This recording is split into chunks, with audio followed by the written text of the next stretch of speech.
Welcome to the podcast. If you'd like to listen to an ad-free version of this episode and all of our episodes, then search True Crime Today Premium Plus on Apple Podcasts and press subscribe. That's our premium channel where all of our ad-free and advanced episodes live, all in one place. True Crime Today Premium Plus. Search it on Apple Podcasts and press subscribe. Even try it for 3 days free. Innocence died with the first shovel of dirt. Welcome to Hidden Killers with Tony Bruschi, featuring retired FBI Special Agent Jennifer Coffindaffer.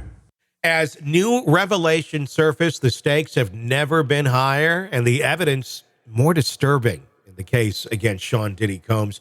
We're talking about a grand jury that continues to reconvene over and over, each meeting revealing deeper and darker truths about the life and actions of a man who has long been revered as a cultural icon. The question now isn't just if, but when we'll see the superseding indictments that could fundamentally alter the landscape of this case. And make no mistake, that likelihood isn't just some far-off legal theory. It's rapidly becoming an inevitable reality. From the start, the investigation has been monumental in scope. Hundreds of warrants executed, a flood of new individuals coming forward with their own horror stories, and mountains of digital evidence. This case is building like a freight train, each new piece making it more likely that Diddy will have to answer to charges that could carry sentences far beyond 20 years. We're talking about crimes that allegedly stretch into realms of organized abuse and human suffering on a scale few could even fathom. And as the grand jury continues to work, it's becoming clear that the case will not simply fade away. It's a legal storm that Diddy's defense team, no matter how formidable, may not be able to weather. What's striking and frankly horrifying is the psychological and physical devastation reportedly inflicted on numerous victims, some of whom are minors. The stories we've heard are gut-wrenching, and they paint a portrait of systematic exploitation that no amount of celebrity glamour can hide. The idea that this case could even be delayed even further, dragging victims through more emotional turmoil, is hard to stomach, yet here we are with a tentative trial date that could easily be pushed back even further. The weight of the evidence and the sheer number of accusers makes the plea deal seem almost laughable. Why offer leniency when the damage is so widespread, so incomprehensibly brutal? We're at a pivotal point. The coming weeks could reshape everything we thought we knew about one of the most influential figures in music and entertainment. This case isn't just a scandal, it's a seismic shift in how we understand celebrity accountability and the deep, dark underbelly of fame. Joining me to discuss, Jennifer Coffindaffer, retired FBI Special Agent. Jennifer, welcome. What's the likelihood that we're going to now be seeing superseding indictments as the grand jury continues to reconvene over and over here?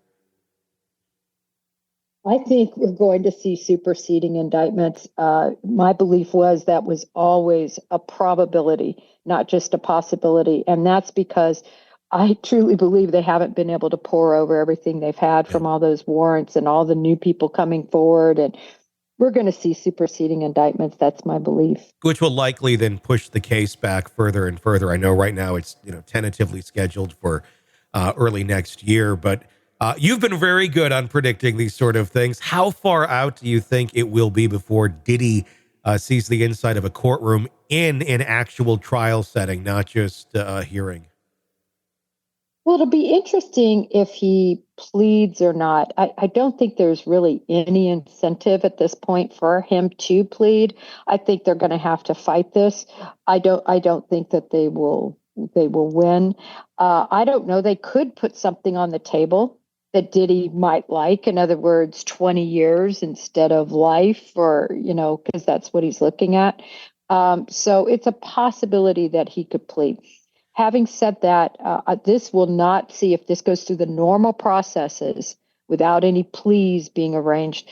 I'll say 4 years. Okay.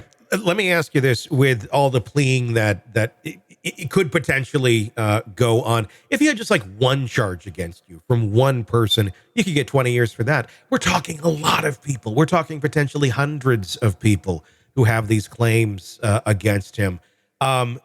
That to me seems like, why would you even offer a deal at that point? Because you're almost like you're condensing all of the crimes into one and just essentially punishing for one. I'm assuming they take that into account and go, there's like a litany of this stuff. It's far more than one person affected here. This is beyond a 20-year sentence for something like this. I would assume that would be going into consideration as they're continuing to go after this, whether or not they would offer him even a plea option. I'll tell you what, Tony, I've seen everything. For years, I worked what we call Title III investigations, which are very long-term investigations. And the only reason I bring this up is because I've seen prosecutors make the decision to plea on the first day of court. Even when everything's done, you have people taped. There couldn't be stronger information. You got 10 people sitting there in court with all their high dollar attorneys, and then they plea it out. Yeah. So it's very disappointing to the agents because the agents work so hard on these cases and they're invested and they're sickened. Be quite frank, you ask what happens behind the scenes. I mean, they're sickened. Remember, the public is hearing about this. They're having to watch it. Yeah. And there is nothing more grueling. And we all had to do it, is sitting there watching child pornographic videos and pictures one after another, because, that's your job. And then when a prosecutor then says, that's okay, in the interest of money, of time, of moving on to the next person, they're willing to take 20 years, done. We're going to do it. So I think plea deals are always possible. I've witnessed that, unfortunately. Yeah, I mean, they're always possible, but I mean, something like this, is it likely? I mean, I know it can go any way. Probably, it's up to the DA and the prosecutors, and this is whether or not they're going to offer it, but they don't have to offer it. They could look at this and go, no, it's too dark, no option for you, right? They can. And it honestly really depends on that prosecutor and that prosecutor's office.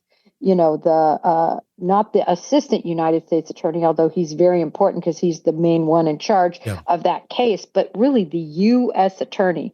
The buck stops with him, and there's certainly going to be a lot of conversation and sentiment at a certain point, whether that's even going to be considered. So it comes down to the personalities. What do we know about that individual right now, or their track record on things like this in terms of offering plea deals? Do you have any knowledge as to their historical record on how they've handled cases? I don't want to say like this because this is pretty unique, but in cases that remotely resemble something like this. I have not looked at their track record, but I always caution because remember, a U.S. attorney is appointed. And so U.S. attorneys change when political climates change. I've had amazing U.S. attorneys in, and then there's a presidential election, and then they're out. Yeah. So they are ever changing. So it depends on so many factors. Lots of possibilities of where this could all end up. Jennifer Coffindaffer, retired FBI special agent, thank you for joining us. As we close this coverage, this segment on Sean Diddy Combs, it's not simply about isolated incidents or poor judgment or misconduct. We're far beyond that. It's a sprawling, deeply unsettling narrative of systematic abuse, one that implicates not only Diddy, but the entire structure of power and privilege that shielded him. From digital records to the gut-wrenching testimony of victims, it paints a chilling picture of a man who allegedly used his wealth and influence to perpetuate unspeakable crimes. And it's hard to imagine any defense argument that could fully counter the weight of these allegations, especially when you consider the human toll. What happens now? Even if we get to the place and predict the likelihood of even more charges and the possibility of even harsher sentences, the broader question still looms. Will the justice system rise to the occasion, or will it buckle under the pressure of celebrity influence and deep pockets? History shows us that cases of this magnitude can swing either way, and Diddy's defense team is undoubtedly banking on the idea that high-profile figures can emerge relatively unscathed. Yet the tide seems to be turning. Public sentiment combined with the relentless pursuit of federal investigation suggests that this case could be very different. And finally, there should be, Let's hope there will be real accountability. The prosecutors have a monumental task ahead, balancing the intense media scrutiny, the high-powered legal teams, and the emotional burden carried by the victims. It is a daunting process. And yet, for the sake of justice, every moment matters. Victims who have carried the weight of trauma for years or even decades, they deserve closure. They deserve a resolution that doesn't compromise on the truth. And more evidence comes to light, as it will, the potential for a trial drags on. We can only hope that it isn't another case lost in the quagmire of deals and technicalities. So where do we go from here? We watch, we wait, and we hold those in power accountable. The world will be watching, and we won't stop until the truth, however dark, is fully exposed. Thanks for staying with us on this intense and unsettling journey. I'm Tony Bruschi. Don't forget to press subscribe because there's more to uncover. We'll be digging for every last detail. Welcome to the podcast. If you'd like to listen to an ad-free version of this episode and all of our episodes, then search True Crime Today Premium Plus on Apple Podcasts and press subscribe. That's our premium channel where all of our ad-free and advanced episodes live, all in one place. True Crime Today Premium Plus. Search it on Apple Podcasts and press subscribe. Even try it for 3 days free. You're in the thick of a true crime saga, every detail sinking in, and then, wham, a commercial about something you couldn't care less about. It's like being served a microwaved dinner at a 5-star restaurant. But it doesn't have to be this way. Go for True Crime Today Premium Plus on Apple Podcasts. With True Crime Today Premium Plus, you get uninterrupted, ad-free episodes, extended interviews that dig even deeper into the muck, and early access so you can brag to your friends. It's like ordering the secret menu at a crime buffet. So, search for True Crime Today Premium Plus on Apple Podcasts, subscribe, and savor every twisted detail without interruption.